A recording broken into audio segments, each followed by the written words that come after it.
ಕರ್ನಾಟಕಕ್ಕೆ ಭಾಳ ವರ್ಷಗಳಿಂದ ಇದೇ ರೀತಿ ನಡೀತಾ ಇದೆ. ಇಡೀ ದೇಶದಲ್ಲಿ ಹಿಂಗಿದೆ. ಅನೇಕ ರಾಜ್ಯಗಳಲ್ಲಿ ನರೇಗಾ ಹಣನ ಕಾಲಕ್ಕೆ ಸರಿಯಾಗಿ ತಲುಪಿಸಲ್ಲ. ನಂಬರ್ 1. ನಂಬರ್ 2, ನಾವು ನಮ್ಮ ರಾಜ್ಯ ಸರ್ಕಾರದಿಂದ ಖರ್ಚು ಮಾಡಬೇಕಾಗುತ್ತೆ, ಅವರು ಕೊಟ್ಟಾಗ ಈಸ್ಕೋಬೇಕಾಗುತ್ತೆ. ಸೊ ಇದು ಪ್ರತಿ ವರ್ಷವೂ ಕೂಡ ನಡೀತಾ ಇರ್ತಕ್ಕಂಥ ರೀತಿ. ಸೊ ಇದು ನಡೀತದೆ. ಬಟ್ ನಾವು ಅನೇಕ ಸಾರಿ ಪತ್ರ ಬರೆದಿದ್ದೀವಿ. ನಡೀತಾ ಇತ್ತಾ ಇಲ್ಲಾಂದ್ರೆ NDA ಬಂದ್ಮೇಲೆ ನಡೀತಾ ಇದೆಯಾ? UPA ರೋಗು ಹಿಂಗೆ ಇತ್ತಲ್ಲ. ಅಲ್ಲ, UPA-ನಲ್ಲಿ ಇರ್ತಿಲ್ಲ, NDA-ನಲ್ಲಿ ಮಾತ್ರ ಇದೆ. ಸರ್, ಇವತ್ತು ಬಿಜೆಪಿ ವಿಧಾನಸೌಧದ ಪ್ರತಿಭಟನೆ ಮಾಡಿದ್ದಾರೆ ಸರ್. ಇಡೀ ಪ್ರಕರಣಕ್ಕೆ ಸಂಬಂಧಪಟ್ಟಂತೆ ಮುಖ್ಯಮಂತ್ರಿಗಳ ಮೇಲೆ ಕೇಸ್ ಆಗಬೇಕು. ಮುಖ್ಯಮಂತ್ರಿಗಳ ಮೇಲೆ ಕೇಸ್ ಆಗಬೇಕು. ಏನು ತಪ್ಪೇನಿದೆ? ನಿಮ್ಮ ಪ್ರಕಾರ ಏನಪ್ಪ ತಪ್ಪು? ಅಲ್ಲ, ನಮ್ಮ ಪ್ರಕಾರ ಬಿಜೆಪಿ ಇಲ್ಲ, BJP ಅವರು ಪೊಲಿಟಿಕಲ್ ಆಗಿ ಮಾಡ್ತಾ ಇದ್ದಾರೆ. ನಿಮ್ಮ ಪ್ರಕಾರ ಇಲ್ಲ. ಪೊಲಿಟಿಕಲ್ ಆಗಿ ನಾನು ಹೇಳಲ್ಲ, ಪೊಲಿಟಿಕಲ್ ಆಗಿ ಅವರು ಮಾಡ್ತಾ ಇದ್ದಾರೆ, ಸುಳ್ಳು ಆರೋಪಗಳನ್ನು ಮಾಡ್ತಾ ಇದ್ದಾರೆ. ಈಗ ಕುಮಾರಸ್ವಾಮಿ ಹೇಳಿದ್ರು, ನಾನು ಪೊಲೀಸ್ನವ್ರಿಗೆ ಧಮಕಿ ಹಾಕಿದೆ ಅಂತ. ಅದು 100ಕ್ಕೆ 100 ಸುಳ್ಳು. ಈ ಥರ ಸುಳ್ಳುಗಳನ್ನ ಹೇಳ್ಕೊಂಡು ಸುಳ್ಳು ಆರೋಪಗಳನ್ನು ಮಾಡ್ಕೊಂಡು ಇದು ಮಾಡ್ತಾ ಇದ್ದಾರೆ. ಇದ್ದಕ್ಕಿದ್ದಾಲೆ ಪೊಲೀಸ್ನವ್ರ ಮೇಲೆ ಪ್ರೀತಿ ಬಂದ್ಬಿಟ್ಟಿದೆ ಅವ್ರಿಗೆ. ನಾನು ಮೇಲ್ನೋಟಿಗೆ ಏನೇನು ತಪ್ಪುಗಳಿರ್ತವೆ, ಯಾರ್ಯಾರು ಡೆರಿಲಿಕ್ಷನ್ ಆಫ್ ಡ್ಯೂಟಿ ಇದೆ ಅವ್ರ ಮೇಲೆಲ್ಲ ಕ್ರಮ ತಗೊಂಡಿದ್ದೀನಿ. ಮತ್ತು ಅವ್ರು ಪೊಲೀಸ್ BJP ಅವರು ಏನು ಡಿಪೆಂಡ್ ಮಾಡ್ತಿದ್ರು, RSS JDSನವರು ಮತ್ತು BJP ಅವರು ಕುಮಾರಸ್ವಾಮಿ ಏನಂತ ಮಾಡ್ತಿದ್ರು, ಜುಡಿಷಿಯಲ್ ಎಂಕ್ವೈರಿ ಮಾಡಿದ್ದು. ಜುಡಿಷಿಯಲ್ ಎಂಕ್ವೈರಿ ಕಾನ್ಸ್ಟಿಟ್ಯೂಟ್ ಮಾಡಿದ್ದೀವಲ್ಲ. ಜುಡಿಷಿಯಲ್ ಎಂಕ್ವೈರಿ ಕಾನ್ಸ್ಟಿಟ್ಯೂಟ್ ಮಾಡಿದ್ದೀವಿ. ಯಾರ್ಯಾರು ತಪ್ಪಿತಸ್ಥಿದ್ರೆ ಅವ್ರ ಮೇಲೆಲ್ಲ ಕ್ರಮ ತಗೊಂಡಿದ್ದೀವಿ. ಸರ್ಕಾರ ಎಲ್ಲಿ ತಪ್ಪು ಮಾಡಿದೆ?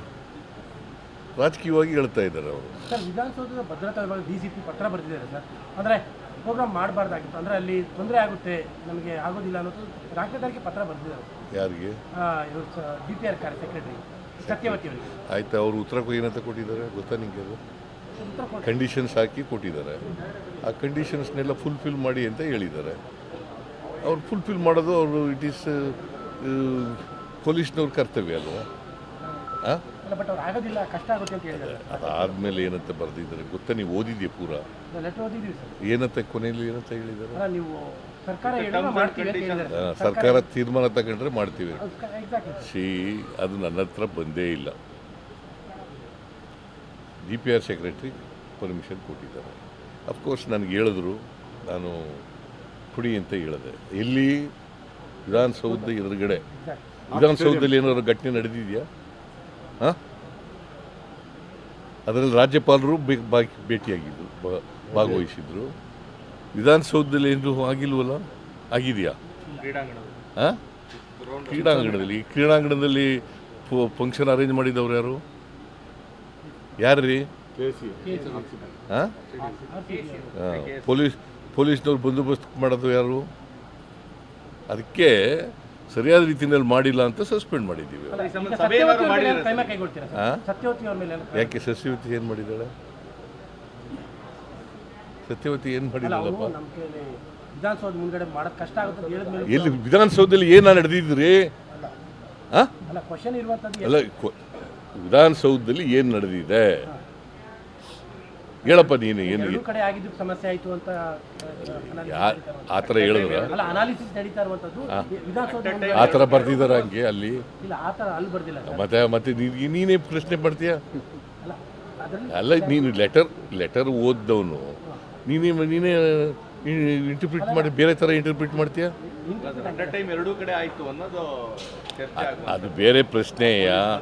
ನೋಡಯ್ಯ, ವಿಧಾನಸೌಧದ ಮುಂದೆ ಮಾಡಿರುವಾಗ ಅಲ್ಲಿ ಪೊಲೀಸ್ನವರು ತಪ್ಪುಗಳು ಮಾಡಿದ್ದಾರೆ, ಗೊತ್ತಾಯ್ತಾ? ಈಗ ನನಗೆ ಬಂದೋಬಸ್ತ್ ಮಾಡಿದ್ದೀವಿ ಅಂತ ತಿಳಿಸೋರು ಯಾರು? ಪೊಲೀಸ್ನವರು ಅಂದರೆ ಯಾರು? ಮೈಸೂರು ಬೆಂಗಳೂರು ಸಿಟಿಗೆ ಕಮಿಷನರು ತಿಳಿಸಿದ್ರ? ತಿಳಿಸ್ಬೇಕಾ ಬೇಡ? ಸುಮ್ಮನೆ ನೀವು ಏನೋ ಕಣ್ಮುಚ್ಚಿಗೊಂದು ಮಾತಾಡಿದ್ರೆ ಅಲ್ಲ ಪತ್ರದ ಮೇಲೆ ಮಾತಾಡಿದ್ದೀವಿ ಸರ್ ಅಷ್ಟೇ. ಎಲ್ಲ ಕೇಳಪ್ಪ ಇಲ್ಲಿ ತಮ್ಮ. ಪೊಲೀಸ್ನವರು ಸರ್ಕಾರದ ಮುಖ್ಯಸ್ಥ ಯಾರೇ ನನಗೆ ತಿಳಿಸ್ಬೇಕಾ ಬೇಡ? ಹಾಂ, ಸರಿಯಾದ ರೀತಿಯಲ್ಲಿ ಭದ್ರತೆ ಮಾಡಿದ್ದೀವಿ ಇಲ್ವೋ ಅಂತ ಮಾಡಿ ಹೇಳ್ಬೇಕಾ ಬೇಡ? ಈಗ ಭದ್ರತೆ ಬಗ್ಗೆ ಹೇಳಿಲ್ಲ ಅಲ್ಲ, ಹೇಳಿರೋದು ಗೊತ್ತಾ ನಿನಗೆ? ನಾನು ಹೇಳಿಲ್ಲ. ಪೊಲೀಸ್ನವ್ರು ತಪ್ಪಲ್ವಾ? Sir it is a serious lapse. ನಿಮ್ಗೆ ಹೇಳಿಲ್ಲ ಅಂತ ಏನಾದರೂ ಆಗಿದ್ರೆ ಅದು ಡಿಲಿಕ್ಷನ್ ಆಫ್ ಡ್ಯೂಟಿ ಅಲ್ಲ ಸರ್, ಇದು it is a serious lapse. Keeping Siddaramaiah dark itself chief minister. ನೋಡಪ್ಪ, ರೆಗ್ಯುಲರ್ ಕೋರ್ಸ್ನಲ್ಲಿ DPR ಸೆಕ್ರೆಟ್ರಿ ಹೇಳಿದ್ದಾರೆ, ನನಗೆ ಕೇಳಿದ್ರು ಚೀಫ್ ಸೆಕ್ರೆಟ್ರಿ, ನನಗೆ ಮಾಡೋಣ ಸರ್ ಅಂತ ಹೇಳಿದ್ರು. ಎಲ್ಲ ಪೊಲೀಸ್ನವರೆಲ್ಲ ಒಪ್ಕೊಂಡಿದ್ದಾರೆ, ಮಾಡೋಣ ಆಯಿತು ಮಾಡಿ ಅಂತ. ಆಮೇಲೆ ಇವರು ಕ್ರಿಕೆಟ್ ಅಸೋಸಿಯೇಷನ್ನವರು ಸೆಕ್ರೆಟ್ರಿ ಮತ್ತು ಟ್ರೆಜರರು ಬಂದು ನನ್ನನ್ನು ಭೇಟಿ ಮಾಡಿ ನನಗೆ ಇನ್ವೈಟ್ ಮಾಡಿದ್ರು. ನಾವು ಮಾಡಿರೋ ಫಂಕ್ಷನ್ ಅಲ್ಲ ಅದು, ಅವ್ರು ಮಾಡಿರೋ ಫಂಕ್ಷನ್ನು. ನನಗೆ ಇನ್ವೈಟ್ ಮಾಡಿದ್ರು. ಆಮೇಲೆ ಗವರ್ನರು ಕೂಡ ಬರ್ತಾರೆ ಅಂತ ಹೇಳಿದ್ರು. ನಾನು ಹೋಗಿದ್ದೆ ಅಷ್ಟೇ. ಅದು ಬಿಟ್ಟರೆ ಬೇರೆ ಇನ್ನೇನು ನನಗೆ ಗೊತ್ತಿಲ್ಲ. ಸರ್ಕಾರದ್ದೇನಿಲ್ಲ. ಸ್ಟೇಡಿಯಂಗೆ ತಮ್ಮ ಕರೆದಿರಲಿಲ್ಲ. ಇಲ್ಲ, ಕರೆದಿರಲಿಲ್ಲ. ಕರೆದಿಲ್ಲ. ಸರ್, ಈ ಸಂಬಂಧ ಏನೋ ಸಭೆ ಏನಾರು ಆಗಿದೆಯಾ ಸರ್? ಈಗ ಈ ಸಂಬಂಧ CS ಸಭೆಗಳಾಗಿದೆಯಾ ಅಂತ? ಇಲ್ಲ. ಅಲ್ಲ ಈಗ ತಾನೇ ಮನೆಯಲ್ಲಿ ಸಭೆ ಆಯಿತು. ಮನೆಯಲ್ಲಿ CS ಸಭೆ ಇಲ್ಲ. ಯಾರು ನಿಮಗೆಲ್ಲ ಇವೆಲ್ಲ ಹೇಳಿದವರು? BJP ಅವ್ರು ಹೇಳೋದು ಕೇಳ್ಕೊಂಡು ಹೇಳ್ತಾ ಇದ್ರು. ಹ್ಞೂ, ಮತ್ತೆ ಅಲ್ಲ, ನಿಮಗೆ ಮಾಹಿತಿ ಅವ್ರು ಎಲ್ಲಿಂದ ಬಂತು? ಸರ್, ಹೋಮ್ ಮಿನಿಸ್ಟರ್ ಜೊತೆಗೆ DCM ಅವರು CS ಅವರು ಮನೆಗೆ ಆಯ್ತು, ಒಟ್ಟಿಗೆ ಆಯ್ತು. ಇಲ್ಲ, DCMಗೂ ಗೊತ್ತಿಲ್ಲ, ಅಲ್ಲ ಇವ್ರಿಗೆ ಹೋಮ್ ಮಿನಿಸ್ಟರ್ಗೂ ಗೊತ್ತಿಲ್ಲ, ನನಗೂ ಗೊತ್ತಿಲ್ಲ. ಅಲ್ಲ ಈಗ ಸರ್, ಒಬ್ಬರು ಕೇಳ್ರಿ ಸರ್, ಈಗ ಮನೆಯಿಂದ ಬರ್ತಾ ಅಂತ ಸರ್, ಈಗ ಮನೆಯಲ್ಲಿ ಅಲ್ಲ ಇವತ್ತೇನಾದ್ರು ಮನೇಲಿ ಸಭೆ ಆಯ್ತಾ ಈ ಸಂಬಂಧ ಅಂತ ಸರ್? ಯಾವುದು? ಈ ಎಲ್ಲ ವಿಚಾರ CS ಅವ್ರದ್ದು, ಗೃಹ ಮಂತ್ರಿಗಳದ್ದು, DCM ಅವ್ರದ್ದು ಏನಾದ್ರು ಸಭೆ ಆಯ್ತಾ ಸರ್ ತಮ್ಮ ಜೊತೆಗೆ ಇವತ್ತು ಅಂತ? ಈ ವಿಚಾರಗಳ ಬಗ್ಗೆ ಯಾವ್ದಾದ್ರು ಸಭೆ ಆಗಿದೆಯಾ ಅಂತ ಅಷ್ಟೇ ಇವತ್ತು. ಈಗ ಅದು ಯಾಕೆ ಬೇಕು ನಿಮಗೆ? ಅಲ್ಲ ಆಯ್ತಾ ಕೇಳ್ತಾ ಇದ್ದಾರೆ. ರೆಗ್ಯುಲರ್ ಆಗಿ ಸಭೆಗಳು ನಡೀತಲೇ ಇರ್ತವೆ, ಅಧಿಕಾರಿಗಳು ಕರೆದು ಮಾತಾಡ್ತಲೇ ಇರ್ತೀನಿ. ಅದೇ ಸಭೆ ನಡೀತಾ ಅಂತ ಪರ್ಟಿಕ್ಯುಲರ್ ಆಗಿ ಯಾಕೆ ಕೇಳ್ತಾ ಇದ್ದೀರಿ? ನಾರ್ಮಲ್ ಕೋರ್ಸ್ನಲ್ಲಿ ಸಭೆಗಳು ನಡೀತಾ ಇರ್ತವೆ. ಅದರಿಂದ ಅಧಿಕಾರಿಗಳನ್ನು ಕರೆದು ಮಾತಾಡೋದು ಇವೆಲ್ಲ ನಡೀತಾ ಇರ್ತವೆ. ಮಾಡಿದ್ವಿ. ಸುಭಾಷ್ ಶೆಟ್ಟಿ ಕೊಲೆ ಪ್ರಕರಣದಲ್ಲಿ ಸರ್ NIAಗೆ ಕೇಸ್ ಟ್ರಾನ್ಸ್ಫರ್ ಆಗಿದೆ ಸರ್ ಈಗ. ಈಗ ತಾನೇ ಹೇಳಿದ್ರು, DGP ಈಗ ಹೇಳಿದ್ರು, ಅಡ್ವೊಕೇಟ್ ಜನರಲ್ ಕೇಳಿ ಅಂತ ಹೇಳಿದ್ದೀನಿ. ಅಡ್ವೊಕೇಟ್ ಜನರಲ್ ಕೇಳಿ ಆಮೇಲೆ ತೀರ್ಮಾನ ಮಾಡೋಣ ಅಂತ ಹೇಳಿ. ಸರ್ ಏನ್ ಗೊತ್ತಾ ಸರ್, ನೀವು ಸಿಕ್ಕಾದ್ರೂ ಚಿಂತೆ ಇಲ್ಲ, ಇದರಿಂದ ಒಂದು ಚೂರು ಮುಜುಗರ ಆಗ್ಲಿಲ್ವಾ ಸರ್ ಸರ್ಕಾರಕ್ಕೆ ಇಡೀ ಪ್ರಕರಣ? ಸರ್ಕಾರ ಏನು ತಪ್ಪು ಏನು ಮಾಡದೇ ಇರೋರು ಮುಜುಗರ ಯಾಕಾಗುತ್ತೆ? ಸರ್ಕಾರಕ್ಕೆ ಅಂತಲ್ಲ ಸರ್, ರಾಜ್ಯಕ್ಕೆ. ನೋಡಪ್ಪ, ಯಾರು ತಪ್ಪು ಮಾಡಿದ್ದಾರೆ ಅವ್ರ ಮೇಲೆ ಕ್ರಮ ತಗೊಂಡಿದ್ದೀವಿ, ಗೊತ್ತಾಯ್ತಾ? ಸರ್ಕಾರಕ್ಕೆ ಮುಜುಗರ. ಹಾಗಾದ್ರೆ ಇದರಲ್ಲಿ ರಾಜೀನಾಮೆ ಕೊಟ್ರಾ? ಕುಂಭಮೇಳದಲ್ಲಿ ಇದು ಮಾಡಿದವರು ಒಂದು ಸೇತುವೆ ಬಿದ್ದೋಯ್ತು, ಅವತ್ತೇ ಕಟ್ಟಿದ ದಿನನೇ ಇನಾಗ್ರೇಷನ್ ಮಾಡಿದೆ, 100 ಜನ ಸತ್ತೋದ್ರು. ಆಗ ಮಾಡಿದ್ರ? ರಾಜೀನಾಮೆ ಕೊಟ್ರ ಪ್ರೈಮ್ ಮಿನಿಸ್ಟ್ರು? ನೀವೆಲ್ಲ ಕೇಳಿದ್ರ? ಹಾಂ, ಕುಂಭಮೇಳದಲ್ಲಿ 50-60 ಜನ ಸತ್ತೋದ್ರು, ಕೇಳಿದ್ರ ನೀವು? ಅವ್ರು ರಾಜೀನಾಮೆ ಕೊಟ್ರ? BJP ಅವ್ರು ಕೇಳಿದ್ರ? ಓಲಿ ಕುಮಾರಸ್ವಾಮಿ ಕೇಳಿದ್ರ? ಬಟ್ ಇಲ್ಲಿ ಕೇಂದ್ರ ಸಚಿವರು ಎಲ್ಲರೂ ಇಡೀ ಸರ್ಕಾರದ ಇಮೇಜ್ ಹೋಗಿದೆ, ಮತ್ತು ಬೆಂಗಳೂರದ ಇಮೇಜ್ ಕಡಿಮೆ ಆಗ್ತಾ ಇದೆ ಈ ಘಟನೆಯಿಂದ ಅಂತ ಅಂದ್ಬಿಟ್ಟು ಕುಮಾರಸ್ವಾಮಿ, ಸೋಮಣ್ಣ, ಶೋಭಾ ಕರಂದ್ಲಾಜೆ. ನೋಡಪ್ಪ, BJP ಅವರು ರಾಜಕೀಯವಾಗಿ ಮಾತಾಡ್ತಾ ಇದ್ದಾರೆ, ಸುಳ್ಳು ಆರೋಪಗಳನ್ನು ಮಾಡ್ತಾ ಇದ್ದಾರೆ. ನನಗೆ ಇವು ಯಾವುವು ಕೂಡ ನನ್ನನ್ನು ಕರೆದ್ರು, ಚೀಫ್ ಸೆಕ್ರೆಟ್ರಿ ಹೇಳಿದ್ರು ನನಗೆ, ನಾವೆಲ್ಲ ಫಂಕ್ಷನ್ ಅರೇಂಜ್ ಮಾಡಿದ್ದೀವಿ ಸರ್, ನೀವು ಬರ್ಬೋದು ಅಂತ ಹೇಳಿದ್ರು. ಆಯಿತು ಮಾಡಿ ಅಂತ ಹೇಳಿದೆ, ಓಕೆ ಅಂತ. ಬಟ್ ಕ್ರಿಕೆಟ್ ಅಸೋಸಿಯೇಷನ್ನವರು ಕರೆದ್ರು ನನಗೆ ಇಲ್ಲಿ ಕರೀನಿಲ್ಲ, ಸ್ಟೇಡಿಯಂ ಕರೀಲಿಲ್ಲ, ವಿಧಾನಸೌಧಕ್ಕೆ ಕರೆದರು. ವಿಧಾನಸೌಧದಲ್ಲಿ ಯಾವ ಅಹಿತಕರ ಘಟನೆ ನಡೆದಿಲ್ಲ. ನನಗೆ ಗೊತ್ತಾದದ್ದು 5:45ಗೆ ಸತ್ತೋಗಿದ್ದಾರೆ ಅಂತ ಗೊತ್ತಾದ, ಸ್ಟ್ಯಾಂಪೀಡ್ ಆಗಿದೆ 5:45ಗೆ ಗೊತ್ತಾದ್ದು. ಆಕ್ಚುಲಿ 3:50ಕ್ಕೆ ರಿಪೋರ್ಟ್ ಆಗಿದೆ ಆಸ್ಪತ್ರೆಯಲ್ಲಿ ಸತ್ತಿದೆ.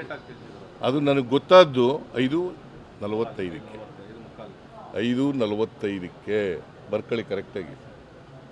ನನಗೆ ಅಲ್ಲಿವರೆಗೆ ಸ್ಟ್ಯಾಂಪೀಡ್ ಆಗಿ ಸತ್ತೋಗಿದ್ದಾರೆ ಅಂತ ಗೊತ್ತಿಲ್ಲ. ನಿಮ್ಮಿಂದಲೇ ವಿಚಾರಗಳನ್ನ ಮುಚ್ಚಿಡೋ ಕೆಲಸ ಮಾಡ್ಬಿಟ್ಟಿದ್ದಾರೆ. ನಿಮ್ಮಿಂದಲೇ ಕೆಲವು ವಿಚಾರಗಳು ಮುಚ್ಚಿಡೋ ಕೆಲಸ ಮಾಡ್ಬಿಟ್ಟಿದ್ದಾರೆ. ನನ್ನ ಹಿಂದೆ ಮಾಡಿದ ನಾರ್ಮಲ್ ಕೋರ್ಸ್ನಲ್ಲಿ ಮಾಡಿದ್ದಾರೆ. ಅಲ್ಲಿ ಯಾರ್ಯಾರು ತಪ್ಪು ಮಾಡಿದ್ದಾರೆ ಅವ್ರ ಮೇಲೆಲ್ಲ ಕ್ರಮ ತಗೊಂಡಿದ್ದೀವಿ. ಸರ್ ಈ ಘಟನೆ ಆಗಲೇಬಾರ್ದಾಗಿತ್ತು. ಪರ್ಟಿಕ್ಯುಲರ್ಲಿ ಸಿದ್ದರಾಮಯ್ಯ ನಾನು ಈಗಲೂ ಕೂಡ ಈ ಘಟನೆ ಸಂಭವಿಸಬಾರ್ದಾಗಿತ್ತು. ಎಲ್ಲಿ ಸಂಭವಿಸಿರೋದು? ಕ್ರಿಕೆಟ್ ಸ್ಟೇಡಿಯಂ ಹತ್ರ. ನನ್ನ ಕ್ರಿಕೆಟ್ ಸ್ಟೇಡಿಯಂಗೂ ನನಗೆ ಸಂಬಂಧ ಇಲ್ಲ. ಬಟ್ ನಮಗೆ ಸರ್, ವೈಯಕ್ತಿಕವಾಗಿ ಇನ್ನೊಂದು ನಿಮ್ಮ ಕೇಳಿ ಬಹಳ ದಿನದಿಂದ ಸರ್ ಕ್ರಿಕೆಟ್ ಸ್ಟೇಡಿಯಂನ ಬೆಂಗಳೂರಿಂದ ಹೊರಗಡೆ ಹಾಕ್ಬೇಕು ಅಂತ ಅಂದ್ಬಿಟ್ಟು ಒಂದು ಡಿಮ್ಯಾಂಡ್ ಇದೆ ಸರ್. ಅದು ಚಿಕ್ಕದು, ಅದನ್ನ ಪರಿಶೀಲನೆ ಮಾಡ್ತೀವಿ. ಅದನ್ನ ಯಾಕಂದ್ರೆ ಈ ತರ ಬೇರೆ ಘಟನೆಗಳು ಬೇರೆ match ಜಾಗ ಆದಾಗ ಎಲ್ಲ ನೋಡಬೇಕಲ್ಲ. ಸರ್ ವ್ಯಕ್ತಿಗತವಾಗಿ ನಿಮ್ಮ ಆಡಳಿತದಲ್ಲಿ ಈ ಥರದೊಂದು ಘಟನೆ ಆಗಬಾರ್ದಾಗಿತ್ತು ಅನ್ನುವಂಥ ನಮಗಿರುವಂಥದ್ದು. ನಿಮ್ಮ ಯಾರ ಅವಧಿಯಲ್ಲಿ ಆಗಬಾರ್ದು, ನಿಮ್ಮ ಆಡಳಿತದಲ್ಲಂತೂ ಆಗಲೇಬಾರ್ದಾಗಿತ್ತು. ಬಿಜೆಪಿ ಅವ್ರ ಕಾಲದಲ್ಲಿ ಆಗ್ಬೋದಾ? ನಿಮ್ಮ ಆಡಳಿತದಲ್ಲಿ ಆಗಬಾರ್ದು. ನಮ್ಮ ಆಡಳಿತ ಇಲ್ಲಪ್ಪ. ಬಿಜೆಪಿ ಅವ್ರ ಕಾಲದಲ್ಲಿ ಆಗ್ಬೋದಾ? ನಿಮ್ಮ ಅವಧಿ ಯಾರ ಕಾಲದಲ್ಲೂ ಆಗಬಾರ್ದು, ನಮ್ಮ ಕಾಲದಲ್ಲೂ ಆಗಬಾರ್ದು. ಅಲ್ಲ ಆಗಾಗ ಬೇಸರ ಇದೆಯಾ ಅಂತ ತಮಗೆ ಆಗಾಗ ಬೇಸರ ಕಾಣ್ತಾ ಇದೆ. ಇಲ್ಲೇ ನೋಡಪ್ಪ, ನಾನು ಈಗಾಗಲೇ ಆಗಬಾರ್ದು ಅಂತ ಹೇಳಿದ್ದೀನಿ. ಆಗಬಾರ್ದು ಅಂತ ಹೇಳಿದ್ದೀನಿ ನಾನು. ಹದಿನೇ ಪ್ರಶ್ನೆ ಕೇಳಿದ್ರೆ ಬೇಸರ ಯಾಕಂದ್ರೆ ನಿಮ್ಗೆ ಯಾಕಂದ್ರೆ 45 ವರ್ಷ ಪುನಃ ಪದೇ ಬೇರೊಂದು ರೀತಿಯಲ್ಲಿ ಕೇಳಿ ಆಗಬಾರ್ದು. I repeat I reiterate ಆಗಬಾರ್ದಾಗಿತ್ತು. ಇದು ಅಹಿತಕರ ಘಟನೆ. ಇಂಥ ಘಟನೆ ಆಗಬಾರ್ದಾಗಿತ್ತು. ನಾನು ಚೀಫ್ ಮಿನಿಸ್ಟರ್ ಆದಮೇಲೆ ಇಂಥ ಘಟನೆ ಯಾವಾಗಲೂ ಕೂಡ ನಡೆದಿರಲಿಲ್ಲ. ನಡೆದಿದೆ. ಇದು ಅಧಿಕಾರಿಗಳ ತಪ್ಪಿನಿಂದ ಆಗಿದೆ ಅಂತಕ್ಕಂಥದ್ದು ಮೇಲ್ನೋಟಕ್ಕೆ ಗೊತ್ತಾಗುತ್ತೆ. ಅದಕ್ಕೆ ನಾವು ಕ್ರಮ ತಗೊಂಡಿದ್ದೀವಿ. ವೈಯಕ್ತಿಕವಾಗಿ ನೋವಾಗಿದೆ. ವೈಯಕ್ತಿಕವಾಗಿ ನೋವಾಗಿದೆ. ಪುನಃ ಅದನ್ನೇ ಕೇಳಿದ್ರೆ ಅಲ್ಲ ಸರ್, ಅಲ್ಲ ಸರ್, ಹಂಗಲ್ಲ ಸರ್. ನಿನಗೆ ನೋವಾಗಿಲ್ವಾ? ನಮಗೆ ನೋವಾಗಿದೆ. ನನಗೂ ನೋವಾಗಿದೆ. ಸರ್ ಈಗ ದಸರಾದ್ದು ಎಲ್ರಿಗೂ ನೋವಾಗಿದೆ. ನೀನು ಒಬ್ಬನಿಗೆ ಅಲ್ಲ, ಎಲ್ರಿಗೂ ನೋವಾಗಿದೆ. ಇಡೀ ಸರ್ಕಾರಕ್ಕೆ ನೋವಾಗಿದೆ. ಬಟ್ ಎಲ್ಲೋ ಒಂದ್ ಕಡೆ ಪೊಲೀಸ್ ಕಮಿಷನರ್ನ ಬಲಿಪಶು ಮಾಡೋದು ಅಂತ ಅಂದ್ಬಿಟ್ಟು ಒಂದು ಕ್ಯಾಂಪೇನ್ ಮಾಡ್ತಾ ಇದ್ದಾರೆ ಎಲ್ಲ ಸೋಷಿಯಲ್ ಇಟ್ ಮೀಡಿಯಾದಲ್ಲಿ. Is not correct. ಈಗ ಪೊಲೀಸ್ ಕಮಿಷನರ್ ಒಬ್ಬರೇ ಎಲ್ಲ ಸಸ್ಪೆಂಡ್ ಆಗಿದೆ. 5 ಜನ ಸಸ್ಪೆಂಡ್ ಆಗಿದ್ದಾರೆ. ಇಂಟೆಲಿಜೆನ್ಸ್ನವ್ರನ್ನ ಬದಲಾವಣೆ ಮಾಡಿದ್ದೀವಿ. ಆಮೇಲೆ ಗೋವಿಂದರಾಜು ನಮ್ಮ ಪೊಲಿಟಿಕಲ್ ಸೆಕ್ರೆಟರಿನ ರಿಮೂವ್ ಮಾಡಿದ್ದೀವಿ. ಗೊತ್ತಾಯ್ತಾ? ನಾವು ಸೀರೀಸ್ ಆಫ್ ಕ್ರಮ ತಗೊಂಡಿದ್ದೀವಿ. ಒಬ್ಬರನ್ನೇ ಮಾಡಿಲ್ಲ. ಪೊಲೀಸ್ ಕಮಿಷನರ್ ಒಬ್ಬರನ್ನೇ ಮಾಡಿದ್ದೀವ? ಅಡಿಷನಲ್ ಕಮಿಷನರ್ ಪೊಲೀಸ್, ಆಮೇಲೆ DCP, ACP, ಇನ್ಸ್ಪೆಕ್ಟ್ರು ಎಲ್ಲರೂ ಮಾಡಿದ್ದೀವಿ. ಇದು 2 ವರ್ಷ ಸಂಭ್ರಮದಲ್ಲಿ ಇದ್ದವ್ರಿಗೆ ಒಂಥರ ಬ್ಲ್ಯಾಕ್ ಮಾರ್ಕ್ ಆಗಲಿಲ್ಲ. 2 ವರ್ಷ ಸಂಭ್ರಮದಲ್ಲಿ ಬ್ಲ್ಯಾಕ್ ಮಾರ್ಕ್ ಆಗಲಿಲ್ಲ. ಹೆಂಗೆ ಬ್ಲ್ಯಾಕ್ ಮಾರ್ಕ್? ಪುನಃ ಅದು ಇನ್ನೊಂದು ಸಾರಿ ಈ ಘಟನೆ ಸರ್ ಬ್ಲ್ಯಾಕ್ ಈಗ ನಾವು ತಪ್ಪು ಮಾಡಿದರೆ ತಪ್ಪು ಮಾಡಿದ್ದು ಅಂತ ಒಪ್ಕೋಬೋದು. ನಾವು ತಪ್ಪೇ ಮಾಡಿಲ್ವಲ್ಲ. ನಾವು ತಪ್ಪು ಮಾಡಿಲ್ಲ. ಆದರೆ ಘಟನೆ ನಡೀಬಾರ್ದಾಗ ಹೈಕಮಾಂಡ್ ಅದನ್ನ ಕೇಳಿದಾರೆ ಸರ್, ವರದಿ ಅದನ್ನ ಕೇಳಿದಾರೆ ಸರ್. ಹೈಕಮಾಂಡ್ ಬಗ್ಗೆ ಸುಳ್ಳು ಅದು ಯಾರು ಕೇಳಿಲ್ಲ. ಸರ್ ಈಗ ದಸರಾದ್ದು ಬಿಜೆಪಿ ಅವರು ಪ್ರೊಸಿಷನ್ಗೆ ಅವಕಾಶ ಕೊಡಿ ಅಂತ ಹೇಳ್ಬಿಟ್ಟು ಕೇಳಿದ್ರು. ಅದಾದ ನಂತರ ಬೇಡ ಅಂತ ಹೇಳಿ ನೋಡಿ, ಅದೆಲ್ಲ ಲೆಟರ್ ಇದೆಯಲ್ಲ, ಪ್ರಭಾಕರ ಎಲ್ಲ ನೋಡಿ ಇಲ್ಲಿ. ಇದು BJP ಅವರು ಇದು ಬರ್ದಿದ್ಯಾ? ನೀನು ಇದು ಹೇಳಿದ್ಯಾ? ಮತ್ತೆ ಅದನ್ನ ಕೇಳೇ ಇಲ್ಲ ನಾನು. ಬರೀ ಇದನ್ನೇ ಕೇಳ್ತಾ ಇದೆಯಾ? ನಿಮ್ಗೆ ಬೇಸರ ಆಗಿದೆಯಾ? ನಿಮ್ಗೆ ನೋವಾಗಿದೆಯಾ? ನಿಮ್ಗೆ ಇದಾಗಿದೆಯಾ? ಇದು ನೋಡಪ್ಪ, ಇದು ಯಾರು ಹೇಳಿರೋದು? ಇದು ಅದನ್ನು ಸುದ್ದಿ ಮಾಡಿದ್ದೀವಿ. ಅದು ಸುದ್ದಿ ಮಾಡಿದ್ವಿ. ಬರೀ ಸುದ್ದಿ ಮಾಡಿದ್ಯಾ ಅಷ್ಟೇ. ದಿನ ಬರ್ದಿದ್ದೀಯ? ತೋರಿಸಿದ್ಯಾ? ತೋರಿಸ್ತಾ ಇದೀವಿ ಸರ್. ಎಲ್ಲಿ ತೋರಿಸಿದ್ಯಾ?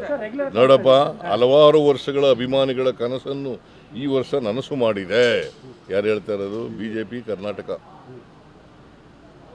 ಆದರೆ ತೆರೆದ ಬಸ್ನಲ್ಲಿ ಆಟಗಾರರ ವಿಜಯೋತ್ಸವಕ್ಕೆ ಅನುಮತಿ ನಿರಾಕರಿಸುವ ಮೂಲಕ ಆಕಸ್ಮಿಕ ಗೃಹ ಸಚಿವ ಅವರು ತಾವೊಬ್ಬ ಅಸಮರ್ಥ ಹಾಗೂ ಅದಕ್ಷ ಎಂಬುದನ್ನು ಮತ್ತೊಮ್ಮೆ ಸಾಬೀತುಪಡಿಸುತ್ತದೆ. ಯಾರು ಹೇಳಿರೋದು? ಈಗೇನು ಹೇಳ್ತಾ ಇದ್ದಾರೆ? ಇದು ಹೇಳ್ತಾ ಇದ್ದಾರಾ? ನಮ್ಮ ನೆಚ್ಚಿನ ಆಟಗಾರರನ್ನು ಅತೀ ಹತ್ತಿರದಿಂದ ಕಣ್ತುಂಬಿಕೊಳ್ಳಲು ಅಭಿಮಾನಿಗಳು ಕಾಯುತ್ತಿದ್ದು, ಅಭಿಮಾನಿಗಳ ಈ ಸಂಭ್ರಮಕ್ಕೆ ಕಲ್ಲು ಹಾಕಿದ ಪರಮೇಶ್ವರ್. ಯಾರು ಹೇಳಿರೋದು? ಹೌದಾ? ನೀವು ಇದನ್ನ ಒತ್ತಿ ಹೇಳೋದೇ ಇಲ್ಲ. ಇದನ್ನು ಒತ್ತಿ ಹೇಳಪ್ಪ ಮೊದಲು. ಒಂದು ವೇಳೆ BJP ಅವರಿಗೆ ಮಾಡಿ ವಿಧಾನಸೌಧದ ಮುಂದುಗಡೆ ಮಾಡಿ ಅಂತ ಹೇಳದೆ ಹೋಗಿದ್ರೆ ಬಿ ಜೆ ಪಿಯವರು ಬೇರೆ ಥರ ಬಣ್ಣ ಹಚ್ಚರು. ಈಗ ಈಗಿನ ಬಣ್ಣ ಹಚ್ತಿರ್ಲಿಲ್ಲ, ಬೇರೆ ಥರ ಬಣ್ಣ ಹಚ್ಚಿದೆ. ಸರ್ ಈಗ ದಸರಾದ್ದು ಎಕ್ಸ್ಪೆಂಡಿಚರ್ ಲಿಸ್ಟ್ ಬರಲಿಲ್ಲ. ಇನ್ನೊಂದು KDP ಮೀಟಿಂಗ್ಗಳು ಆಗ್ತಾ ಇಲ್ಲ ಸರ್. ಈಗ ಮೈಸೂರಲ್ಲಿ ನೀವು ಮೊದಲು ತಗೊಳ್ತಾ ಇದ್ದೀರಿ ಟೇಕ್ ದ KDP ಮೀಟಿಂಗ್, ಅದು ಆಗ್ತಾ ಇಲ್ಲ ಸರ್. ಯಾವ ಡಿಸ್ಟ್ರಿಕ್ಟ್ ಇನ್ಚಾರ್ಜ್ ಮಿನಿಸ್ಟರ್ ಜೊತೆ ಮತ್ತೆ ದಸರಾದ್ದು ಯಾವಾಗ ಕೊಡ್ಬೋದು? ಈಗ ತಕ್ಷಣ ಮಾಡ್ತೀವಿ. Thank you sir. ಹೆಚ್ಚಿನ ವಿಡಿಯೋಗಳಿಗೆ ಪ್ರತಿಧ್ವನಿ ಯೂಟ್ಯೂಬ್ ಚಾನೆಲ್ ಸಬ್ಸ್ಕ್ರೈಬ್ ಮಾಡಿ, ಬೆಲ್ ಐಕಾನ್ ಕ್ಲಿಕ್ ಮಾಡಿ.